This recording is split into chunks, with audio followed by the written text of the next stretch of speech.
Yo, this is Eternal Plays Pokemon Shining Pearl. We are back in the fight area as we now have explored all of the battle zone. We have explored all the way from the start up through 225, 226, survival area, 227, up to Stark Mountain, then 228, 229, resort area, and then 230, the water part where we just came from. And now we are back in the fight area. We have now explored everything there is to explore in the battle zone. But before we continue with the storyline, we saw a certain friend of ours back at the battle zone. He's only here on weekends, Saturdays and Sundays. And you can battle him to get yourself some cool battle experience, which is important for the times to come.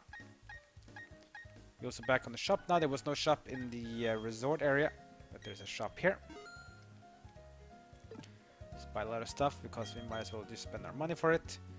If you don't want to spend money for it, you can always buy TMs and all that, but this is a Generation 4 remix. It is kind of much of the old system intact.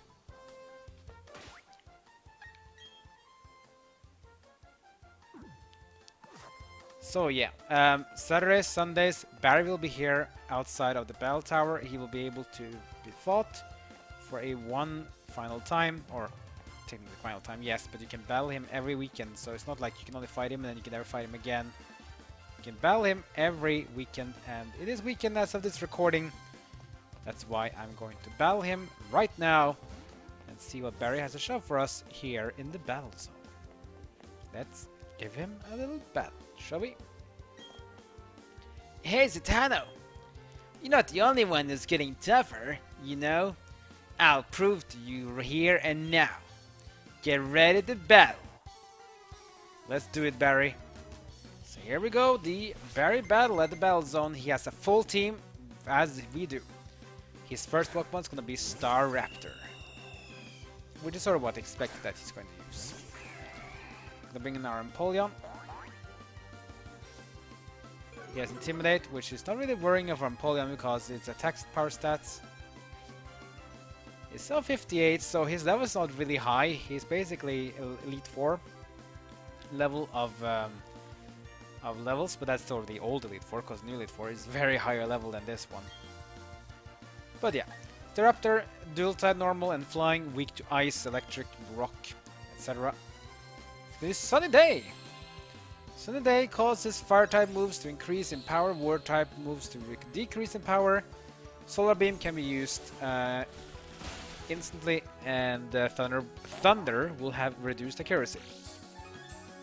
Ice Beam hits. Staraptor's gonna hang on with Focus Sash. Focus Sash is basically the same thing as Endure, but it is consumed upon usage. So once you survive with Focus Sash, the Focus Sash is then gone. That's why Staraptor survived with 1 HP. Here comes Close Combat. Super effective. It's a fighting move, but Staraptor is not a fighting type Pokemon though, so the damage isn't as much a fighting type Pokemon could have done. Ice Beam number 2. Yeah, so even Ice doesn't have a change of effect in Sunny Day, which is kind of strange. He probably should have done. I wish they made it that Ice had maybe slightly reduced power, like 25% reduced power in Sunny Day, and then it had 50% increased power in during Hail, maybe. I don't know. Next up is Heracross. Heracross is a dual type bug and fighting. You know what that means? Yeah, exactly. Heracross hates flying type Pokemon. It has a 4-time weakness to flying. Let's abuse that with our own Staraptor. So Heracross is a Generation 2 Pokemon. Intimidate is pretty good here because Heracross is all about the physical attacks. Aerial Ace should be fine. He is fast throw, but we will dodge the close combat. Here comes Aerial Ace. Guaranteed KO because he's so much weakness. Doesn't really have the highest defense either. So quadruple weakness to flying is going to be easy peasy for Staraptor. Level 68 Staraptor, and Luxray is level 65. Very nice. Next up is Floatzel. Floatzel, we are now going from the Pokemon of the bug fighting to water. Now the reason I'm using Luxray instead of Roserade is because, remember Crasher Wake? Where Floatzel knew Ice Fang? Ice Fang is a great move to counter Grass type, because Grass is weak to Ice. And Floatzel can learn Ice Fang. That's why I'm going to go Electric type instead. Let's go with Spark. Floatzel's going to use Crunch. A powerful Dark move, but doesn't really do too much damage against Luxray because Floatzel is not a Dark type Pokemon, doesn't have the bonus extra damage from it. Floatzel is fast, but not the most tanky Pokemon. That's why it goes down as single Spark.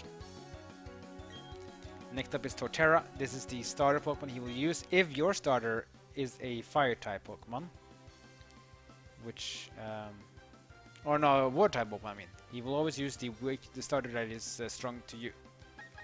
So if you have Piplup to Empoleon, he will use Torterra, and so on and so on. So Torterra is a dual type Grass and Ground. I mean that if I use Empoleon, can actually be good here. Yes, he's weak to Grass, but Grass is weak to Ice. Ground is weak to Ice. Torterra has a quadruple weakness to Ice. Use that. If you're able to go first though. And we do. Here comes Ice Beam. That's gonna be a one-hit KO. Quadruple weakness to Ice is a Torterra's biggest issue. It's also very slow. But yeah, Sunny Day on with Solar Beam, that's going to be instant Solar Beam every single turn he wants to do it. So that's probably the reason why he used Sunny Day, to get that Solar Beam out. But now, he got KO'd instead, so that tactic is now out of the way. Rapidash 65, Sunlight is now gone. And next up is going to be Snorlax. Oh boy. So Snorlax, normal type Pokemon. It's very tanky. But it's among the slowest, if not the slowest Pokemon I think in the game.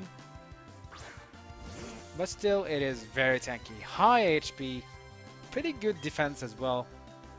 But aside from that, it's high attack, high defense, and high HP. Drain Punch. I knew I wouldn't get it in a single hit anyways, might just use high power there. High horsepower. High horsepower is actually one of the strongest physical ground moves on single target, but Snorlax is not a ground type, that's why damage was not as much as it could have been. Drain Punch number 2. Gonna take care of the Snorlax. Recovers some HP as well. And Snorlax goes down.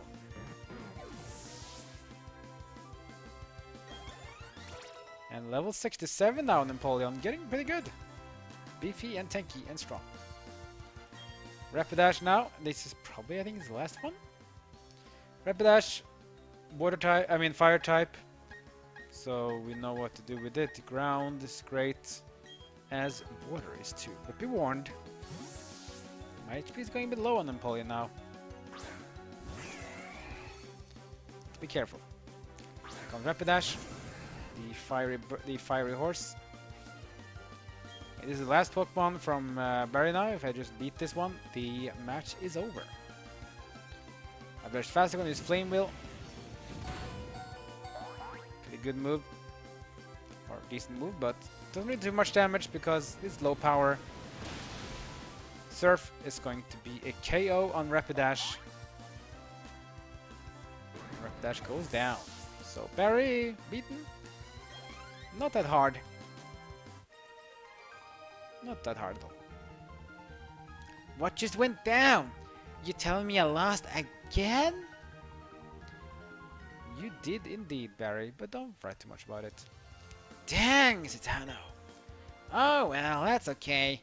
The more you toughen up, the tougher my team and I get too. There's no need end to Pokemon training. That's what I'm saying, Zatanna. Yeah, don't worry. So yeah, you can fight Barry every weekend. He will be here outside of the Battle Tower. You can rematch him. I'm not really sure if it's once per weekend or if it's once per day on the weekend, so you can fight him Saturday and Sunday, but at least every weekend at least. But yeah, his team is not that great. There's gonna be a lot of tougher trainers you can fight later on, which are even higher. And then of course you have, oh boy, you have the Elite Four and Champion, which are now in the 70s. after you've done all the story here in the battle zone, so that's gonna be even worse. Yeah. Ugh.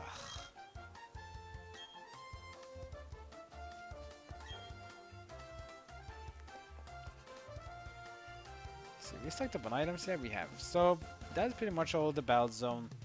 We're still not much. So here we got some more berries. We can harvest Capsi berries. Let's do that. Let's plant the berry. Pomeg maybe? I don't know. Sprinkle them as well to make sure they grow. These mean that they're just increasing the speed again. So you don't do much berry farming. You might don't need to do water them too much. The oranberry, which is kind of weird. Oranberry is like one of the most common berries of them all. Grappa berries as well. It's like a grappa is sort of like a name for grapefruit, probably.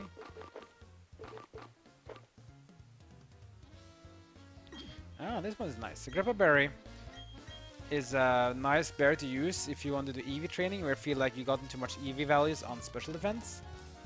This can be very important if you do a lot of competitive Pokemon training and you feel like you want to max out, let's say, attack and speed, and then you notice that the Pokemon's EV value has gotten increased in special defense. You're like, yeah, I don't need special defense on some Pokemon. That's kind of waste. Then you can use the Grappa Berry on the Pokemon. EV values of special defense will go down, but then at least you're free of EV values, so you can put them up somewhere else that you want to do it. It's one of the ways competitive people use Pokemon training as well, just to get the EV values up, because EV values you get from some stuff, mainly from battling Pokemon, and all Pokemon have a certain EV value every time you beat them. So if you want to fight the same Pokemon over and over, get the EV values up to max. And you can see that if you go into the Pokemon, and you can see it's here.